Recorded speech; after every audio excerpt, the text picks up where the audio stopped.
যে বিশেষ করে আইন শৃঙ্খলাকে ঠিক রাখার জন্য এবং আপনাদের পাশে আমরা থাকবো, সেই জন্য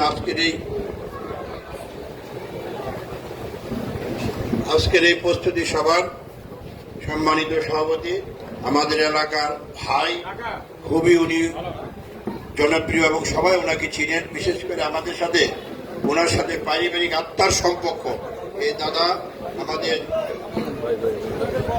বাবু স্বপন পান্ডা, মুন্সিগঞ্জ জেলা পূজা কমিটির আহ্বায়ক উপস্থিত আছেন।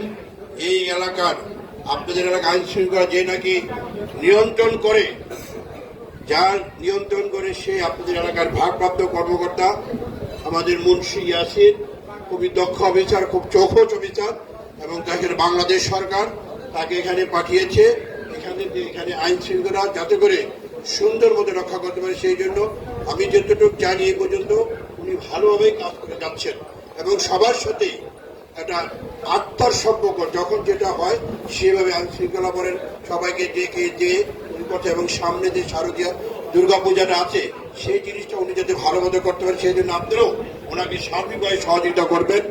আমাদের ওসি সাহেব এবং উপস্থিত আছেন এই অর্থ এলাকার আপনাদের নির্বাচিত প্রতিনিধি, আপনারা যাকে ভোট দিয়েছেন আপনাদের সবার পাশে সবসময় থাকে, সে আমাদের সাবেক ছাত্রনেতা আমাদের এই এলাকার চেয়ারম্যান শ্রীনগরের চাঁদুল ইসলাম। তারপরে আপনারা যাকে ছিলেন যে প্রত্যেকভাবে আপনাদের পরিচিত সে আউয়াল চেয়ারম্যানের নিচে আপনারা ভোট দিয়েছেন, বারবারই সে নির্বাচিত হয়েছে। আউয়াল চেয়ারম্যানের সুযোগ্য সন্তান সাবেক ছাত্রনেতা আমাদের স্বেচ্ছাসেবক দলের সাবেক ভাইস প্রেসিডেন্ট ছিলেন এবং এই এলাকার উপজেলা ভাইস চেয়ারম্যানের ইলেকশনে করেছিলেন আহমদ হোসেন উজ্জ্বল, যার পারিপার্শ্বিক এই সামগ্রিক আয়োজনটা তার প্রতিষ্ঠায় আজকে হয়েছে। সে আপনাদের মাঝে দেখেন সে নেতা, কিন্তু নেতার ভাব নেই, সে আপনাদের সাথে বসবে।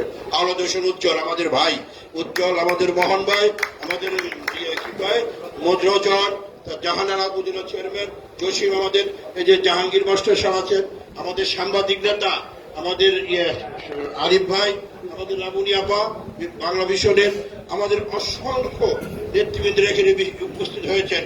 বিশেষ করে আমাদের হিটু যুব নেতা আমাদের জাহানারা সহ এবং জসিম মোল্লা, বিপ্লব সহ এবং আমাদের সাংবাদিক অনেক ভাইয়েরা এখানে মাসুম ঢাকা থেকে এসেছে, ওর বাড়ি সিরাজি খান ঈদ ক্লাবের সাংবাদিক, এবং আমাদের নজরুল যাকে সবসময় আমরা পাই, আমাদের মিতুল, সবাই আছে এখানে আমাদের সবাই।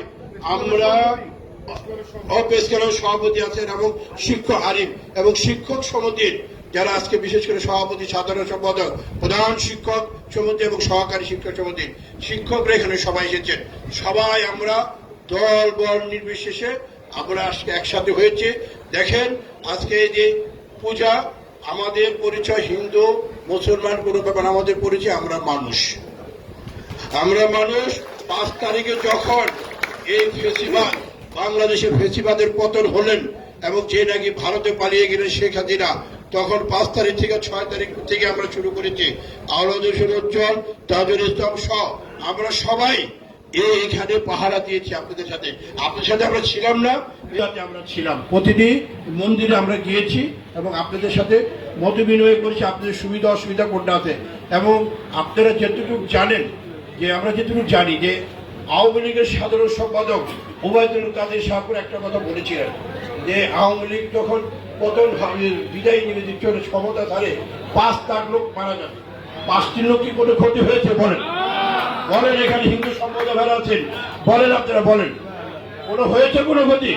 আমি যতটুকু জানি আমার বাড়ির পাশে কালী মন্দির কয়গোত্তর, সেখানে আমি গিয়েছি, প্রতিটি মন্দিরে গিয়েছি, একটি হিন্দু লোকের বাড়ি তো এই যে আমাদের কাজল দাস দাদা আছে, বলতে পারবেন কোনো কেউ হুমকি ঢুমকি কোনো রকম ভয় ভীতি নাই। আমি আমাদের আওয়ামী লীগ কলম বিএনপির নেতা কর্মীদেরকে অনেক নির্যাতন করছি, তারপরে আমি সবাইকে বলেছি ভাই ধৈর্য ধরো, ধৈর্যশীলকে আল্লাহ পছন্দ করেন এবং দুনিয়া পুরে আছেন। যদি তোমাদের কোনো সমস্যা থাকে নাই করতে পারো, আইন আছে, আইনটা নির্দিষ্ট করতে চলবে। আমাদের নেত্রী বেগম খালেদা জিয়া, তারেক রহমান নির্দেশ, কোনো রকম হটকারী দখল ঠকল কিছু করা যাবে না। সবাই কেউ যদি আপনাদের উস্কানিমূলক কথা বলে, আমরা এই যে থানার ভারপ্রাপ্ত কর্মকর্তা সব আছেন, আমরা আছি, আমাদের কাছে বলবেন, আমরা তো ব্যবস্থা নিব, প্রয়োজন বোধে আইনের হাতে তাদের শপথ করে দেওয়া হবে। সোজা কথা আমাদের কথা, আমরা মানুষের সেবক হতে চাই।